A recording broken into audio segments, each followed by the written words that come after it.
वतु पुनस्तु सह वीर्यं करवावहै तेजस्विनावधीतमस्तु मा विद्विषावहै। ओम शांति शांति शांति।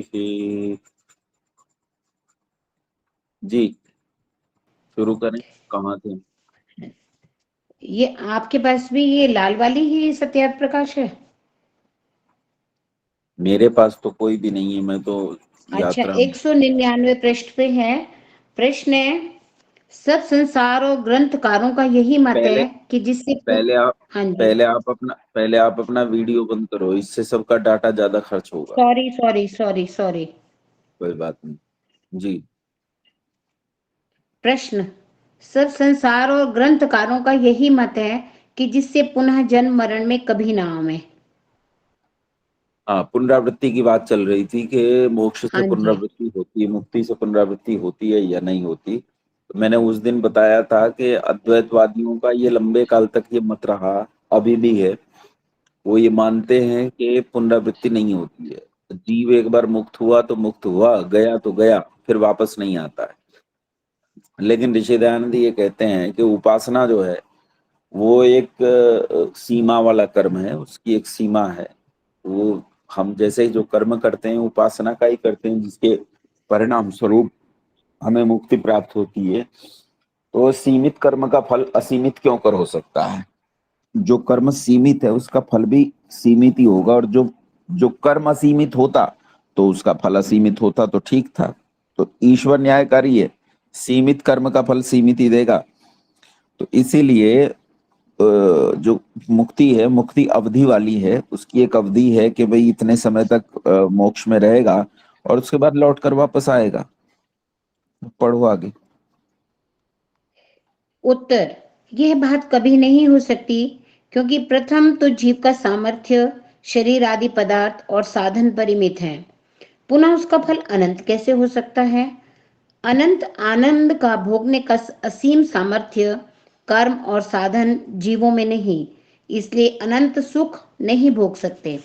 जिनके साधन हाँ अनित्य हैं। हाँ हेमा। दी, मैं कुछ बोलूं? सॉरी, डिस्टर्ब कर रही हूँ। हाँ, हाँ पिछली बोलो। कक्षा में दी षटक संपत्ति पढ़ा दिया था आचार्य जी ने। हाँ, षटक संपत्ति पढ़ा दी थी मैंने। हाँ, इससे आगे हाँ होना हाँ, था ना, षटक संपत्ति शरीर के आपने बारे में पढ़ा दी होना थी। था। बिल्कुल ठीक कह रही है वो। हाँ, फिर पेज 202 है। हाँ दी, 202 है। हाँ, चौथा मुमुक्षुत्व पढ़ रहे थे हम। हाँ ठीक है ना? हाँ। चौथा मुमुक्षुत्व अर्थात जैसे क्षुधा त्रिशासुर को सिवाय अन्न जल के दूसरा कुछ भी अच्छा नहीं लगता, वैसे बिना मुक्ति के साधन और मुक्ति के दूसरे में प्रीति ना होना। ये चार साधन और चार अनुबंध अर्थात साधनों के पश्चात ये कर्म करने होते हैं। हम्म। इनमें से जो एक इन चार साधनों से युक्त पुरुष होता है वही मोक्ष का अधिकारी होता है। दूसरा संबंध ब्रह्म की प्राप्ति रूप मुक्ति प्रतिपाद्य और वेदादि शास्त्र प्रतिपादक को यथावत समझकर अन्वित करना। ये आप समझा दीजिए। दोबारा पढ़ो इस पंक्ति को एक बार। दूसरा संबंध ब्रह्म की प्राप्ति रूप मुक्ति प्रतिपाद्य और वेदादि शास्त्र प्रतिपादक को यथावत समझकर अन्वित करना। देखो, जैसे वेद है तो कोई कहे कि वेद का प्रतिपाद्य विषय क्या है। जैसे वेद कहते हैं ना, सब सत्य विद्याओं का पुस्तक है, वेद का पढ़ना पढ़ाना सब आर्यों का परम धर्म है। ये ऋषि दयानंद का मत है। रोशनी बहन जी, आपका वीडियो खुल गया है। तो वेद का जो प्रतिपाद्य विषय है वो वेद का प्रतिपाद्य विषय क्या है? तो वेद का जो प्रतिपाद्य विषय है वो है ईश्वर। कोई कहे नहीं, इसमें तो विज्ञान बहुत है और उसमें संसार की सारी विद्याएं हैं। तो संसार में जो सारी विद्याएं हैं वो उसमें सारी शामिल होती हैं, तो इसलिए संसार का जो विज्ञान है वो भी वेद का प्रतिपाद्य विषय है। तो वेद का जो विज्ञान आदि है, ये सब चीजें अगर हम देख लें तो इन सब का जो मूल आधार है वो परमपिता परमात्मा है, और अगर विज्ञान बताया भी जा रहा है तो इसलिए बताया जा रहा था कि आप ईश्वर को प्राप्त कर सको। इसलिए वेद का प्रतिपाद्य विषय जो है वो ईश्वर है। वेद प्रतिपादक हुआ ईश्वर के लिए, मुक्ति के लिए प्रतिपादक हुआ। तो जब ये बात हम अच्छे से समझ लेंगे, जब हम कुछ भी करते हैं ना संसार में, जब एक मुमुक्षु होता है तो मुमुक्षु को हर चीज ये दिखाई देती है कि इससे हमें मोक्ष प्राप्त होगा, या इस साधन से मैं कैसे मोक्ष प्राप्त करूं, इस साधन से कैसे मोक्ष प्राप्त करूं। वो हर चीज में मुक्ति के साधन ढूंढता है। वो कोई चीज ऐसी नहीं, उसके सामने पत्नी हो, उसके सामने बच्चे हो, उसके सामने पति हो, उसके सामने कोई हो, जब उसके सामने कोई भी होता है वो सोचता है ये साधन है मेरा मोक्ष की प्राप्ति के लिए, मुक्ति के साधन के लिए, मुक्ति के लिए ये मेरा साधन है। तो वो हर चीज को उसी प्रकार, संसार है, प्रकृति है, पुस्तकें हैं, आचार्य है, छात्र हैं, वो उन सब में मुक्ति के साधन ढूंढता है, सोचता है मैं मुक्त कैसे हो जाऊं। तो जब ऐसी भावना व्यक्ति कर लेता है तभी मुक्ति के साधन को ठीक से कर पाता है और मुक्ति को प्राप्त कर पाता है। चलो माँ। तीसरा, विषयी सब शास्त्रों का प्रतिपादन विषय ब्रह्म, उसकी प्राप्ति रूप विषय वाले पुरुष का नाम विषयी है। ठीक है, हम लोग विषयी हो गए क्योंकि हम जो प्राप्त करना चाहते हैं, मुक्ति हमारा विषय हो गया और हम विषयी हो गए। विषयी मतलब हम उसे प्राप्त करना चाहते हैं। आगे चलो।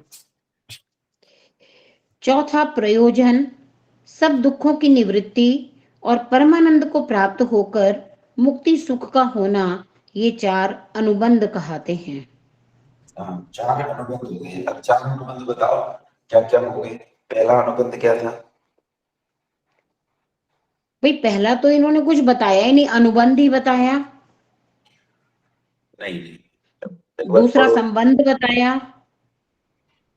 हाँ, तीसरा विषय बताया और चौथा प्रयोजन बताया।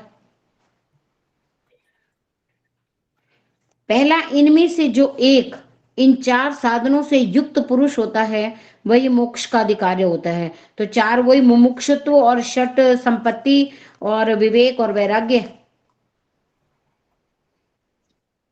नहीं नहीं, दोबारा पढ़ो एक हाँ, बार, फिर से देखो ये चार साधन जो बताए थे उन्होंने, वो विवेक, वैराग्य, षट संपत्ति और मुमुक्षुत्व बताया था। हाँ बिल्कुल। तो ये चार साधन जो कह रहे हैं, इन चार साधनों से युक्त पुरुष होता है वही मोक्ष का अधिकारी होता है। ये नंबर 1 पे बताया इन्होंने। ठीक है ठीक है। दूसरा फिर इन्होंने संबंध बताया। ठीक है। तीसरा इन्होंने विषय कि हम आत्मा ब्रह्म को जाने। और चौथा प्रयोजन बताया, प्रयोजन क्या, दुखों की निवृत्ति ये और चार, परमानंद की प्राप्ति। तो ये चार अनुबंध हो गए। हाँ जी। ठीक है, अब चलो बेटा। इसका मतलब जो पहला वाला है वो चारों को उनको मिला के करने के बाद। हाँ हाँ हाँ। ठीक है।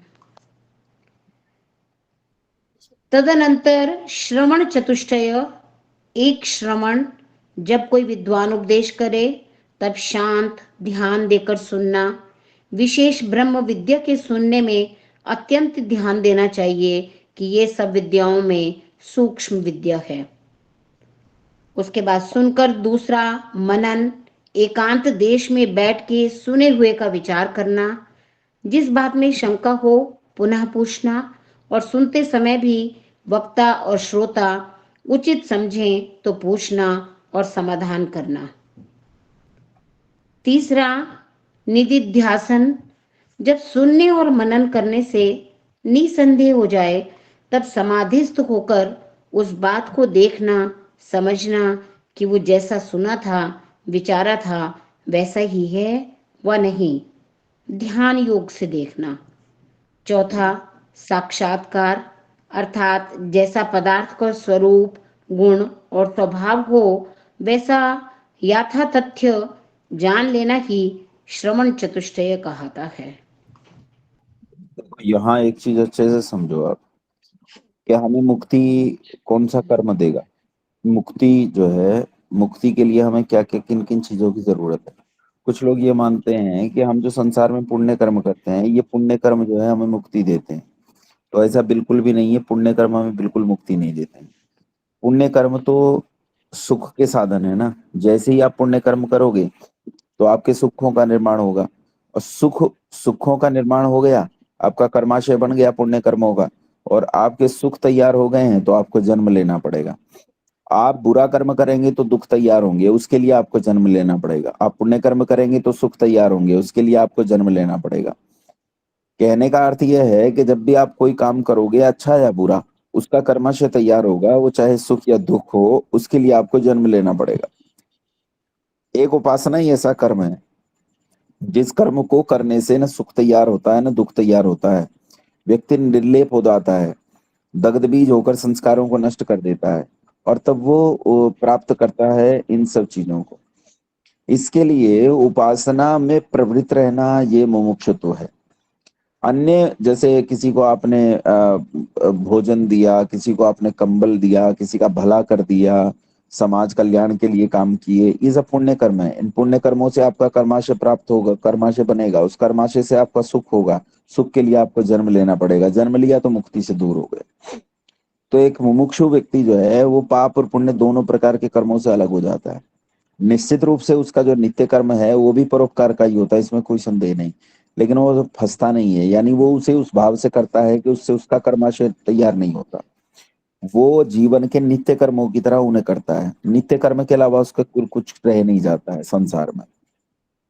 इसके लिए श्रवण चतुष्टय की आवश्यकता होती है। श्रवण चतुष्टय में क्या होता है? पुस्तकों को पढ़ना, अतीन्द्रिय विषयों वाली पुस्तकों को पढ़ना, दर्शन पढ़ना, उपनिषद पढ़ना, वेद आदि सत्य शास्त्र पढ़ना, ये सब अतीन्द्रिय विषयों को पढ़ना। पढ़ने के कई प्रकार हो सकते हैं। पढ़ने का, आपने पुस्तक पढ़ लिया, आपने किसी विद्वान का संग कर लिया। विद्वान कोई भी हो सकता है। विद्वान आपके पति हो सकते हैं, विद्वान आपकी पत्नी हो सकती है, विद्वान आपकी माँ हो सकती है, विद्वान आपका पुत्र हो सकता है, कोई भी विद्वान हो सकता है, विद्वान बाहर का व्यक्ति हो सकता है। तो जो विद्वान है उस विद्वान का संग करना अधिकाधिक।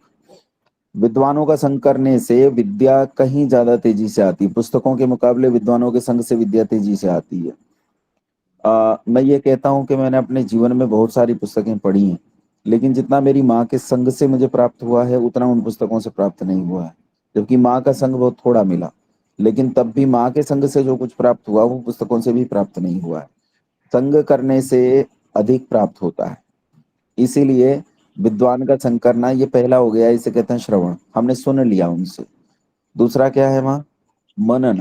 मनन। श्रवण के बाद, हाँ, श्रवण के बाद आता है मनन। सुन लिया, सुनने के बाद उसे मनन करना, सुनने के बाद उसे मनन करना। कोई कोई व्यक्ति क्या करते हैं, सुन लिया बस, उसके बाद मनन नहीं करते, यानी उसके सत्य असत्य का निर्णय करना, उसके उदाहरण देखने, उसके उपमान देखनी, उसकी उपमाएं देखनी, उसे ठीक से जानना कि ये सच है कि नहीं है। तो हम मनन में निश्चय करते हैं कि जो हमने सुना है वो सच है या नहीं है ना? और निश्चित हो गया कि वो सच है तो उसके बाद हम निधिध्यासन करते हैं। निधिध्यासन में हम क्या करते हैं, जो कुछ हमने सुना था उसे हमने फिर उदाहरणों और दूसरी सारी चीजों से, जितने प्रमाण हैं उन प्रमाणों के आधार पर सत्य पाया था। अब वो वास्तव में सत्य है या नहीं, ये निधिध्यासन करना है। निधिध्यासन क्या करते हैं, ईश्वर उपासना में बैठकर ईश्वर के द्वारा ही उसे प्रमाणित करते हैं। ईश्वर से पूछते हैं ये ठीक है कि नहीं है। ईश्वर बताता है उसमें कितना ठीक है, कितनी गड़बड़ है, और वहां बैठ के आप विचार करते हैं। तो इसी का नाम निधिध्यासन है। और निधिध्यासन के बाद चौथा क्या है? साक्षात्कार। साक्षात्कार। साक्षात्कार कहते हैं निधिध्यासन से जब आपको बिल्कुल निश्चय हो गया है, पक्का हाँ यही है, फिर उसे साक्षात करना। साक्षात मतलब उसे भोगना भी। जो आपने सुना था, मनन किया था, निधिध्यासन किया था, अब उसे भोगना कि हाँ ये तो ऐसा ही है, ये है और ये मैं इसे भोग रहा हूँ। जैसे आपको किसी ने बताया कि काले रंग की मिठाई रसगुल्ला है, ये आपने सुन लिया, फिर आपने मनन किया, क्या ये रसगुल्ला ही है? किसी ने मुझे बताया था कि रसगुल्ला मीठा होता है, ये तो मीठा ही है। किसी ने बताया था रसगुल्ले में वो होता है, रस होता है, इसमें तो रस है। किसी ने बताया था रसगुल्ला ऊपर से काला और भीतर से भूरा होता है, ये तो ऊपर से काला भीतर से भूरा ही है, लगता है ये रसगुल्ला ही है। ये मनन हुआ। अब निधिध्यासन हुआ। निधिध्यासन में हमने अच्छे प्रकार से उसे एक एक कण को उसके जाना, देखा ये तला हुआ है या नहीं है, इसमें सारे गुण रसगुल्ले वाले हैं या नहीं, जैसा रसगुल्ला मैंने खाया था क्या ये वैसा ही है, थोड़ा चख के भी देख लिया, एक एक चीज का उसका चारों तरफ से विश्लेषण कर लिया, तो हमें पता चल गया पक्कम पक्का कि ये तो रसगुल्ला ही है। अब साक्षात्कार करना है, साक्षात मतलब इसे खा कर देखना, हाँ भाई ये रसगुल्ला ही है सच में, और कितना आनंद है इसमें, यानी उसका फिर हमने साक्षात किया। तो इस तरह से श्रवण चतुष्टय से हम विद्याओं को ठीक से जान पाते हैं। इसीलिए उन विद्याओं को बैठकर, अब जैसे मैं बोलता हूँ, तो जो मैं बोलता हूँ उसे न केवल सुनना अपितु बाद में मनन करना, निधिध्यासन करना। कई बार हमें क्या होता है, कई लोगों में हमारी बहुत श्रद्धा बन जाती है, श्रद्धा बनने से क्या होता है, हम उस पर मनन निधिध्यासन आदि नहीं करते हैं, उन्होंने जो कह दिया वो सही है। जैसे हेमा है, हेमा की दशा ये है मेरे संबंध में कि मैं हेमा को ये कह दूंगा अभी बैठ के कि ईश्वर नहीं है, तो हेमा कल से ये कहना शुरू कर देगी कि ठीक है उन्होंने कहा है कि ईश्वर नहीं है तो ईश्वर नहीं है, बस काम खत्म हो गया। तो ये परिस्थिति नहीं होनी चाहिए। जो हमने सुना है उस सुने हुए को अच्छे से मनन करना, निधिध्यासन करना, और उसके बाद उस पे जो है उसका साक्षात्कार करना, ये 4 श्रवण चतुष्टय के लक्षण है, और इनसे हम विद्या को, सत्य को, ईश्वर को प्राप्त कर लेते हैं। चलो मैं सदा तमोगुण अर्थात क्रोध, मलिनता, आलस्य, प्रमाद आदि, रजोगुण अर्थात ईर्ष्या, द्वेष, काम, अभिमान, विक्षेप आदि दोषों से अलग होके सत्व अर्थात शांत, प्रकृति, पवित्रता, विद्या, विचार आदि गुणों को धारण करें। ठीक है। अब पहला दोष पढ़ो क्या है। क्रोध, क्रोध तो आप मलिनता, समझते हैं, क्रोध तो आप समझते ही हैं। क्रोध जब हमें आवेश आ जाता है, क्रोध आने पर बुद्धि शून्य हो जाती है, बुद्धि समझ नहीं पाती है चीजों को, और फिर व्यक्ति कुछ का कुछ कार्य करता है, बिना उसका परिणाम सोचे वो कार्य को कर बैठता है। वो सोचता तो ऐसा ही नहीं है कि क्रोध में व्यक्ति ये नहीं सोचता कि इसका क्या परिणाम होगा, लेकिन वो अपनी अनुकूलता से परिणाम सोचता है, उसके जो वास्तविक परिणाम होते हैं उन वास्तविक परिणामों पर विचार नहीं कर पाता। मान लो उसके 50 परिणाम होंगे तो वो अपनी अनुकूलता का उसमें से केवल एक परिणाम देखता है क्रोधी व्यक्ति, और जब बाकी 49 परिणाम है 49 परिणामों की ओर ध्यान ही नहीं देता कि ये भी हो जाएगा, ये भी हो जाएगा, ये भी हो जाएगा। जब वो घटते हैं फिर दुख होता है। तो पहला क्रोध है एक, तो इसे छोड़ देना है। दूसरा मलिनता, मलिनता कहते हैं जैसे मेलनकॉलिक स्टेट होती है, जैसे हर समय निराशा सी रहती है, या मन में, शरीर में मलिनता हो सकती है, हम गंदे पड़े हैं, साफ सफाई नहीं रखते हैं, या मन से ऐसे उदास से भरे पड़े हैं, काम करने को तैयार नहीं है, ऐसी हमारे क्षेत्र में ना नेस्ती फैला रहा है, नेस्ती। तो वो वो जो वो नेस्ती फैलाना है वो मलिनता है। आगे चल। आलस्य और प्रमाद, आलस्य और प्रमाद में अंतर आप बताओ मुझे। पढ़ा तो था मैंने इसे। आलस्य तो जैसे हम कोई काम करना ही नहीं चाहते, पढ़े हैं तो पढ़े हैं।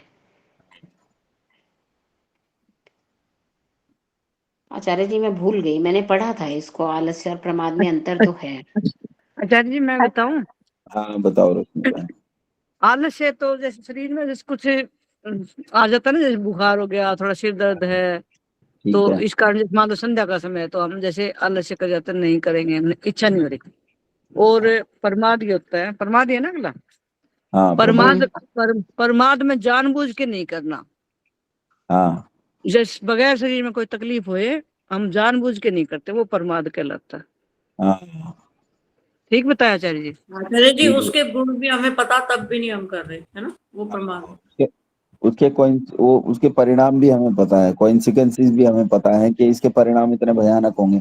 यानी शरीर से जब हम पड़े रहते हैं कि अरे छोड़ यार नहीं करना है, तो या मतलब पड़े हैं, शरीर उठने का मन ही नहीं कर रहा है, शरीर लेटा हुआ है, तो ऐसी दशा को आलस्य कहते हैं। और जब हम मन से चीजों को जानते भी हैं फिर भी उठना नहीं चाहते हैं, फिर भी कर नहीं रहे हैं, उसे प्रमाद डिले करते हैं, कल करूंगा, परसों करूंगा, अच्छा करूंगा, अच्छा कर रहा हूँ, हाँ मुझे पता है होने वाला है, हाँ हाँ इससे दिक्कत हो जाएगी, लेकिन फिर भी नहीं कर रहे, इसे प्रमाद कहते हैं। ठीक है।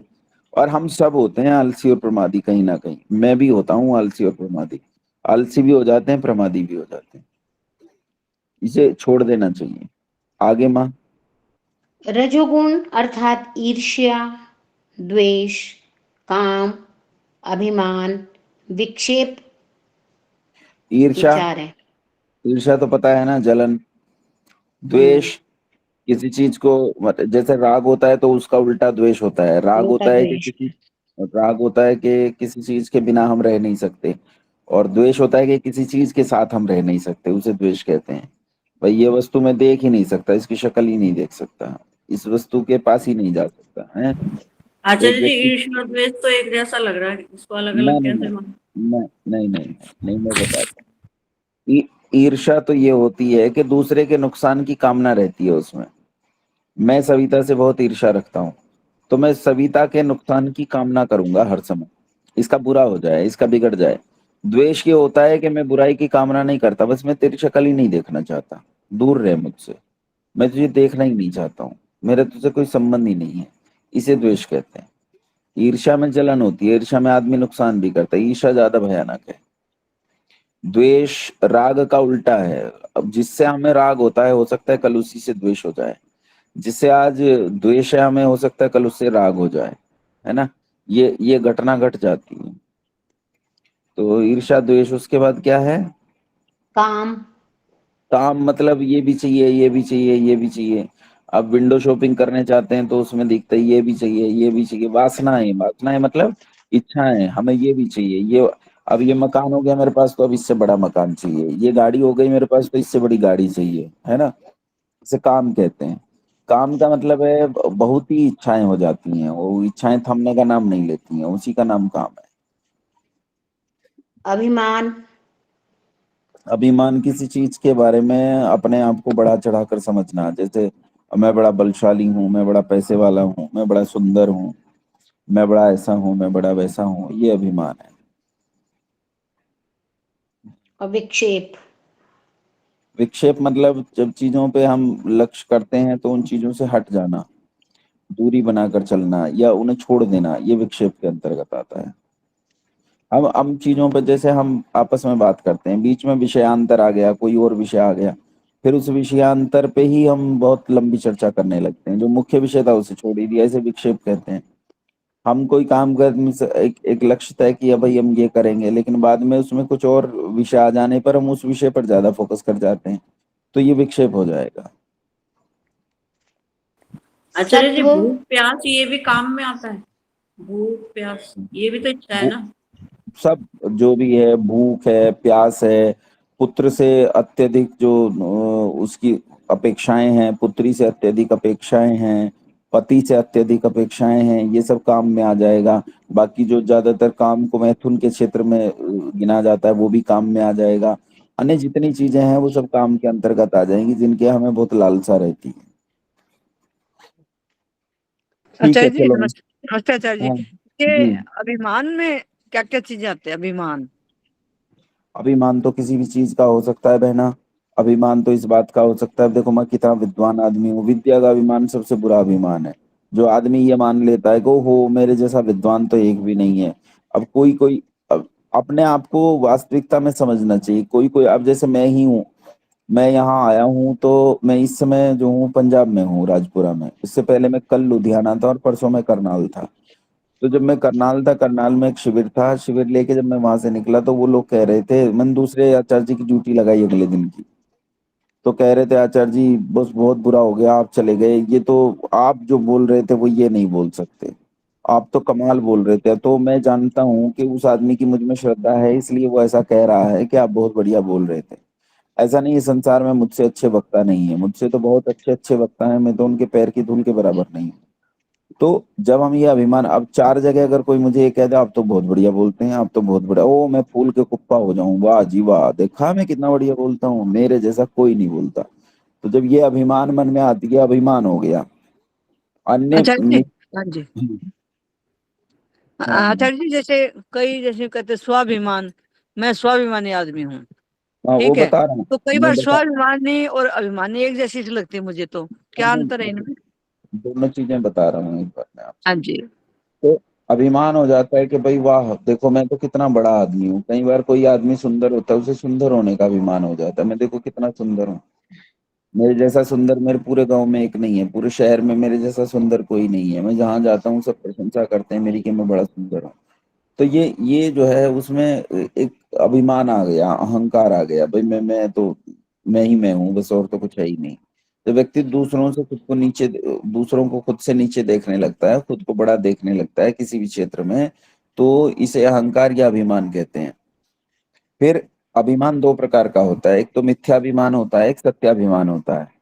आप सच में सुंदर हैं, तब आप ये सोच रहे हैं कि आप सबसे सुंदर हैं, तो इसे सत्याभिमान कहते हैं। और आप सुंदर हैं ही नहीं, फिर भी आप सोचते हैं कि मैं तो बहुत सुंदर हूँ, तो इसे मिथ्याभिमान कहते हैं। ये तो बिल्कुल मिथ्याभिमान हो गया, चाहे है भी नहीं और आप तब भी मान रहे हैं कि मैं ऐसा हूँ।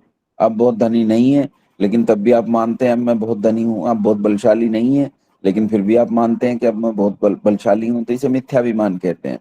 एक होता है सत्याभिमान। सत्याभिमान और मिथ्याभिमान दोनों गलत हैं, दोनों ही सही नहीं है। ठीक है।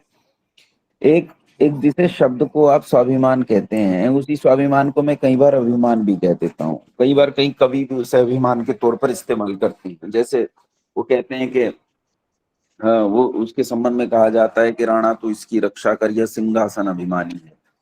सोहनलाल द्विवेदी ने लिखा है, महाराणा प्रताप पर एक पुस्तक लिखी है, तो उसमें वो कहते हैं राणा तो इसकी रक्षा कर, यह सिंहासन अभिमानी है। तो वहां अभिमानी का मतलब स्वाभिमानी है। तो स्वाभिमानी को भी आप ये समझिए कि स्वाभिमानी का मतलब होता है जो किसी दया को स्वीकार नहीं करता है, किसी दया या किसी ऐसी चीज को स्वीकार नहीं करता है। जैसे अब दया भी क्या होती है, दया कई प्रकार की होती है। दया जब हमें कोई यूं ही कोई व्यक्ति दया करता है, अगर कोई व्यक्ति किसी अधिकार से दया कर रहा है तब तो ठीक है।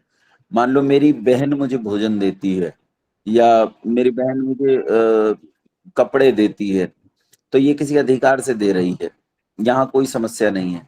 लेकिन एक व्यक्ति दया करके मुझे कुछ वस्त्र दे देता है, कुछ कुछ दे देता है, तो वो दया में आ जाता है। तो जब व्यक्ति अपने आप को इतना नीचे गिरा लेता है कि उसे बेचारे को अपने आत्माभिमान यानी अपने अपने ये कहें अपने गौरव का भी उसे मान नहीं रहता है, अपनी मान मर्यादा का भी वो उल्लंघन कर जाता है, तो वो व्यक्ति बहुत दयनीय अवस्था में चला जाता है। लेकिन एक व्यक्ति जब अपने गौरव का ध्यान रखते हुए और सम्मान से किसी कार्य को करता है, इसे स्वाभिमान की दशा कहते हैं।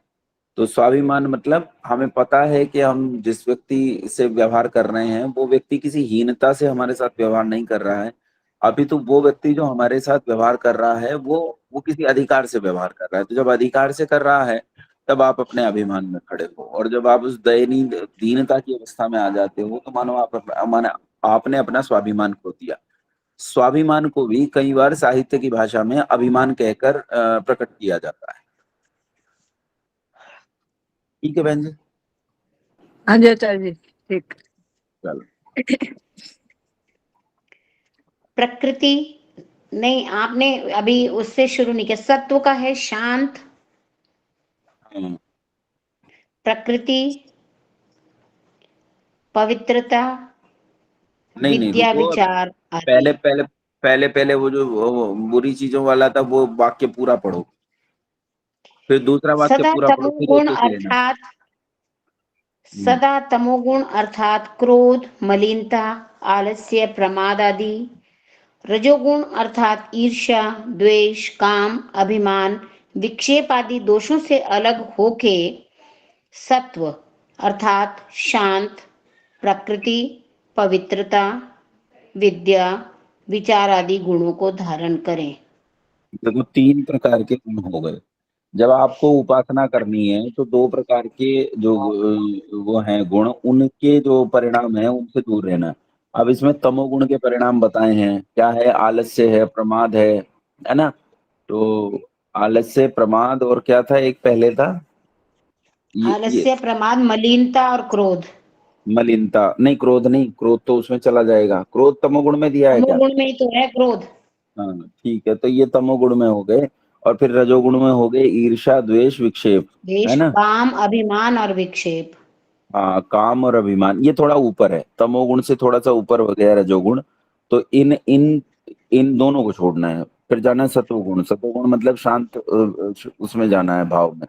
अब सतोगुण में आता है एक, पहला बताओ क्या है, पहला है शांत, शांत आप समझते हैं, मुझे बताने की जरूरत नहीं। शांत मतलब चंचल नहीं होना। प्रकृति शांत का मतलब है प्रकृति चंचल नहीं होना, मन इधर उधर नहीं दौड़ेगा, उसे शांत कहते हैं। शांत मतलब स्थिर रहता है मन। दूसरा है प्रकृति। प्रकृति मतलब अपने आप में स्थित रहना, बाहर संसार बहिर्मुख न होके अंतर्मुख बने रहना, अपने बारे में विचार करना, अपने अपने गुणों अवगुणों के बारे में विचार करना, अपने कर्तव्य अकर्तव्य के बारे में विचार करना, अपने सत्य असत्य के बारे में विचार करना, बहिर्मुख नहीं होना। बहिर्मुख मतलब संसार में ज्यादा फंसना नहीं, ज्यादा क्या थोड़ा भी नहीं फंसना, भीतर रहना।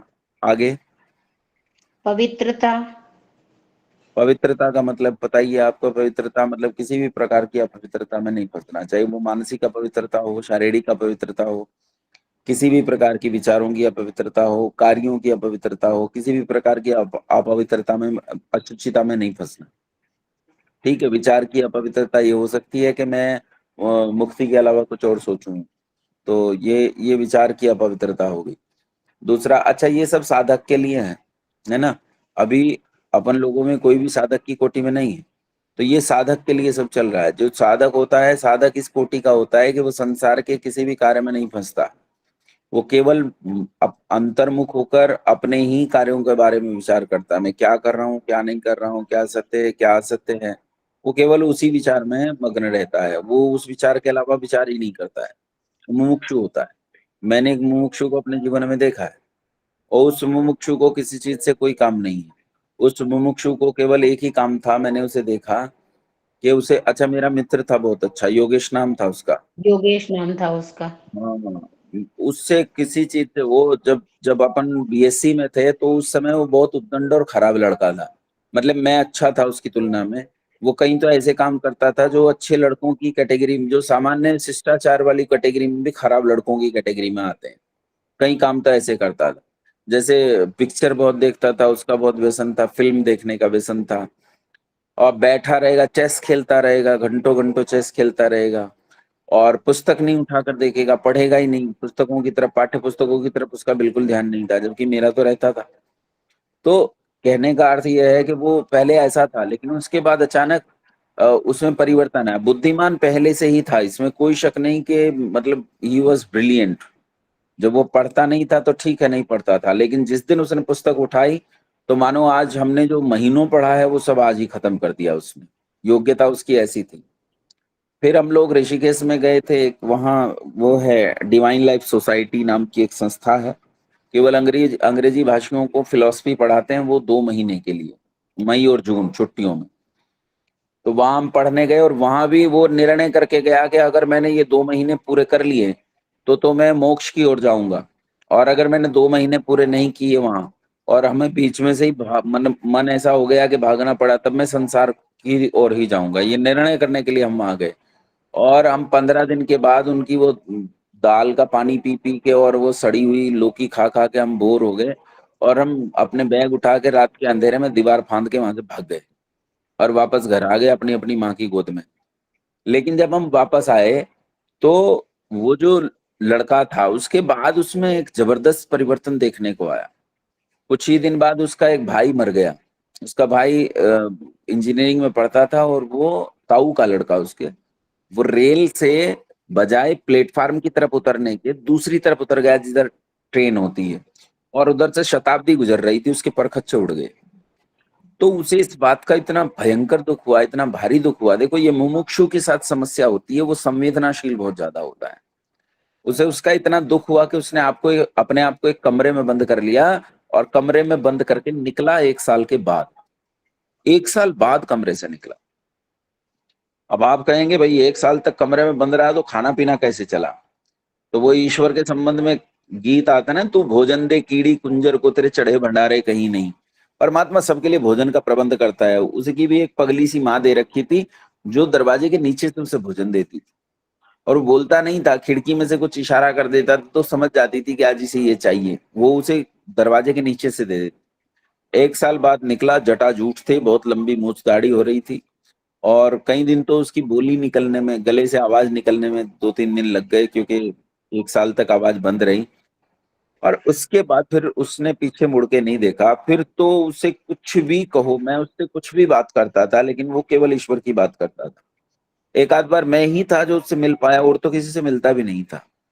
मैं मिल पाता था तो मुझसे केवल ईश्वर, मैं कोई और बात करता तो वो उसे ईश्वर ढूंढ लाता, खींच लाता। मैं कुछ भी बात करूं उससे, वो ईश्वर ढूंढ लाता, वो ईश्वर खींच लाता। और ये उसका मुमुक्षुत्व ही था, और उसके पूर्व जन्मों के कर्म ही थे कि वो वेद को ऐसे पढ़ने लगा था। जो बालक कॉन्वेंट में पढ़ा हो, धारा प्रवाह अंग्रेजी बोलना ही जिसका जीवन हो, वो संस्कृत को ऐसे पढ़ने लगा जैसे संस्कृत ही इसका जीवन है। वेद को ऐसे पढ़ता था मानो वेद ही उसका जीवन है, और उसने जीवन भर वेद ही पढ़ा। तो मुमुक्षुत्व को मोक्ष के अलावा कुछ नहीं रहता है। मुमुक्षुत्व को केवल एक चीज रह जाती है, मुझे चाहिए मोक्ष, मुझे चाहिए मुक्ति, मुझे चाहिए ईश्वर। अब सामने पत्नी आ गई तो उसमें ईश्वर का साधन ढूंढेगा, बच्चा आ गया तो उसमें ईश्वर का साधन ढूंढेगा, पति आ गया तो उसमें ईश्वर का साधन ढूंढेगी।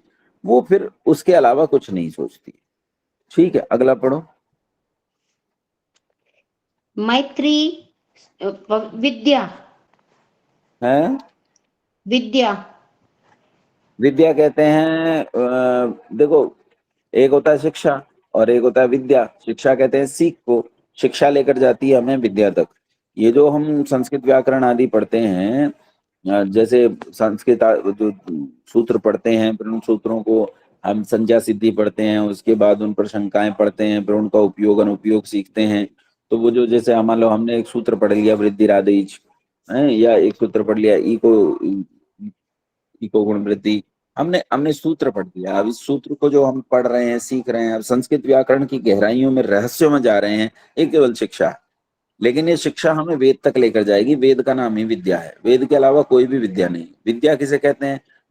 सा विद्या या विमुक्त है। जो बंधन काटते उसका नाम विद्या है, जो बंधन नहीं काटती उसका नाम विद्या नहीं। मैं अपनी माँ के साथ बंधन में बना हूं, मैं अपने पुत्र के साथ बंधन में बना हूं, पत्नी के साथ बंधन में बना हूं, पति के साथ बंधन में बना हूं, ये बंधन है। और हम इन बंधनों में भी सुख आने लगता है, इसमें कोई शक नहीं है। हम इन बंधनों में सुख लेने लगते हैं, लेकिन असल में जो अंतिम सुख है वो तो मुक्ति है। तो उस विद्या की स्थिति को मन में पैदा करना, उस वेद की स्थिति को मन में पैदा करना, और एक व्यक्ति इस अवस्था में पहुंच जाए कि वो मुक्ति के अलावा कुछ विचार ही नहीं करे, तो उसे उस मुक्ति के विचार को देने वाला जो है उसका नाम विद्या है। आगे विचार विचार आप जानते हैं, विचार करना, सोचना, मंत्रणा करना। जो आपने पढ़ा है, अभी पढ़ा श्रवण चतुष्टय, वही विचार के अंतर्गत आ जाता है।